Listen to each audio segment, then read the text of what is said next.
Assalamualaikum teman-teman Milanisti semua, ketemu lagi dengan Maestroza Channel. Sebelum nonton video-video kita, jangan lupa untuk di subscribe dan tonton videonya sampai habis ya, supaya Maestroza bisa terus semangat berbagi info tentang klub kesayangan kita, AC Milan.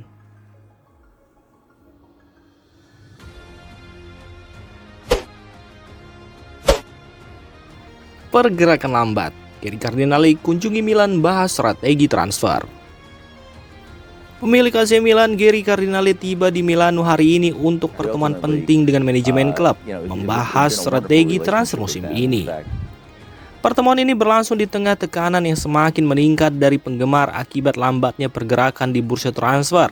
Setelah mengamankan penandatanganan Alvaro Morata dari Atletico Madrid, Rossoneri sampai saat ini belum juga menunjukkan banyak aktivitas di pasar transfer. Situasi ini mulai menimbulkan frustasi di kalangan pendukung klub.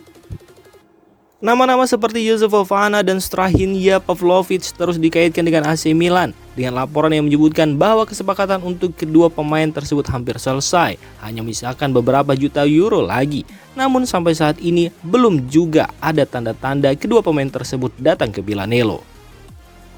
Menurut laporan dari PP Di Stefano dari Sky via Milan News, Cardinale tiba di Milano dan langsung mengadakan pertemuan yang berlangsung dari pukul 13 hingga 19. Dalam pertemuan tersebut, ia bertemu dengan Presiden Paolo Scaroni, CEO Giorgio Forlani, penasihat senior Zlatan Ibrahimovic, dan kepala rekrutmen Geoffrey Moncada.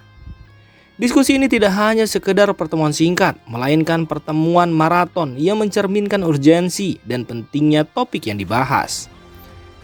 Pertemuan ini menyoroti fokus Cardinale dan manajemen Milan pada strategi transfer musim panas. Cardinale yang sudah berada di Eropa menjadwalkan pertemuan ini sebagai bagian dari upayanya untuk memastikan bahwa klub bergerak cepat dan efektif di bursa transfer.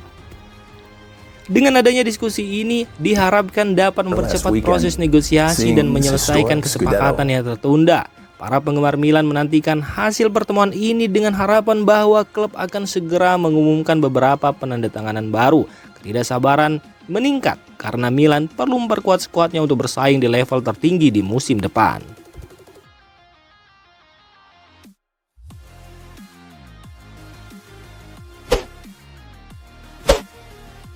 Tanpa pemain kunci, Fonseca kesulitan terapkan strateginya. Hasil imbang yang diraih AC Milan ketika melawan Rapid Wien pada Sabtu kemarin mengungkapkan banyak pekerjaan yang harus dilakukan oleh Rossoneri. Pertandingan tersebut memperlihatkan betapa Milan tertinggal dalam hal kebugaran pertandingan. Mengingat ini adalah pertandingan pramusim terakhir Rapid Wien sebelum kualifikasi Liga Eropa dalam 3 hari. Sejak mulai menjabat pada 8 Juli kemarin, pelatih Paulo Fonseca telah bekerja keras dengan skuad selama lebih dari 2 minggu. Namun, beberapa hambatan dalam menerapkan ide-ide barunya masih terlihat wajar mengingat waktu persiapan yang relatif singkat. Selain itu, Fonseca juga dihadapi dengan tantangan besar karena sebagian besar pramusim harus dijalani tanpa kehadiran pemain kunci yang masih berpartisipasi di turnamen internasional. Perjalanan pramusim ke Amerika Serikat sudah dekat dan beberapa pemain top baru akan bergabung dengan tim setelah pertandingan internasional mereka. Seperti Luka Jovic diharapkan kembali untuk pertandingan melawan Manchester City pada 26 Juli, diikuti oleh Rafael Leao pada 28 Juli dan Noah Okafor pada 30 Juli. Mike Mignon dan Theo Hernandez sendiri akan kembali berlatih di Milanello pada 2 Agustus, sementara Tijani Reinders, pemain keturunan Indonesia itu akan menyusul pada 3 Agustus, dan pemain baru Alvaro Morata dijadwalkan melakukan kunjungan pertamanya ke kompleks latihan pada 5 Agustus. Dengan waktu kurang dari sebulan menjelang dimulainya musim baru, pelatih Fonseca harus bekerja keras tanpa kehadiran pemain-pemain yang baru bergabung, serta pemain-pemain yang diinginkan untuk mengisi posisi krusial yang menjadi masalah di musim lalu. Penasihat senior Red Bird Capital dan AC Milan, Zlatan Ibrahimovic, sebelumnya telah meyakinkan para penggemar bahwa wajah-wajah baru akan datang dan pilihannya akan dipikirkan dengan matang. Namun, semakin lama proses ini berlangsung, semakin sulit bagi Fonseca untuk mengintegrasikan mereka ke dalam tim. AC Milan terdepan dapatkan wonderkid Gen berusia 19 tahun. AC Milan dikabarkan tengah memimpin dalam persaingan untuk merekrut Matias Fernandes Pardo, pemain muda berbakat asal Gen.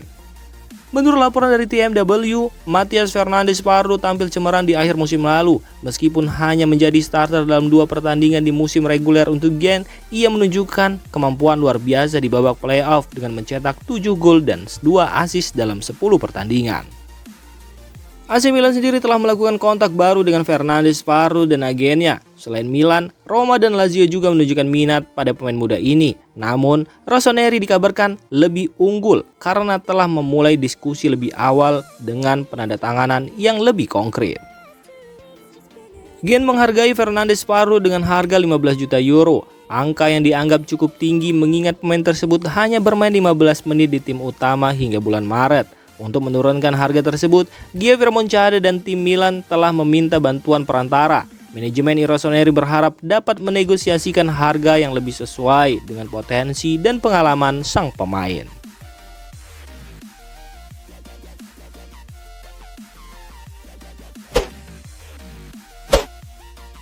AC Milan tolak dengan tegas permintaan Udinese untuk tukar pemain mudanya dalam kesepakatan transfer Lazar Samardzic. AC Milan dilaporkan masih dalam pembicaraan intens dengan Udinese mengenai transfer Lazar Samardzic. Menurut laporan dari calciomercato.com, negosiasi antara kedua klub berjalan lancar dengan kontak signifikan dalam beberapa jam terakhir. Dikabarkan jika pihak Udinese menanyakan 3 pemain Milan yang berpotensi menjadi bagian dari kesepakatan ini.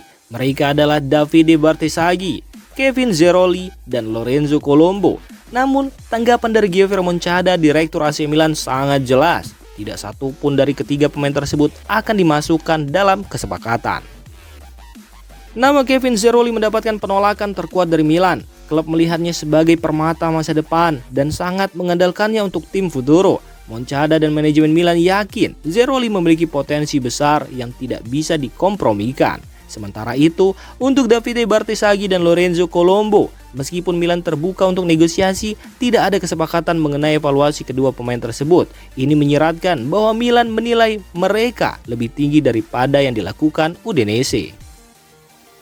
Negosiasi antara AC Milan dan Udinese terus berlanjut dengan harapan mencapai kesepakatan yang memuaskan kedua belah pihak. Milan sendiri tetap fokus pada tujuannya untuk memperkuat tim dengan pemain berkualitas seperti Samardzic tanpa mengorbankan aset muda berharganya. Udinese sendiri meminta sekitar 25 juta euro untuk menjual pemain Serbia tersebut. Namun Milan masih berusaha menegosiasikan harga yang lebih rendah.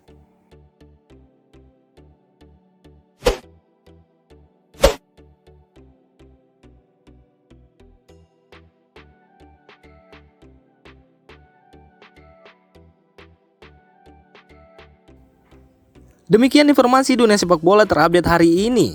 Untuk kamu yang gak mau ketinggalan seputar informasi sepak bola Eropa, silahkan like, subscribe, dan share video ini. Terima kasih.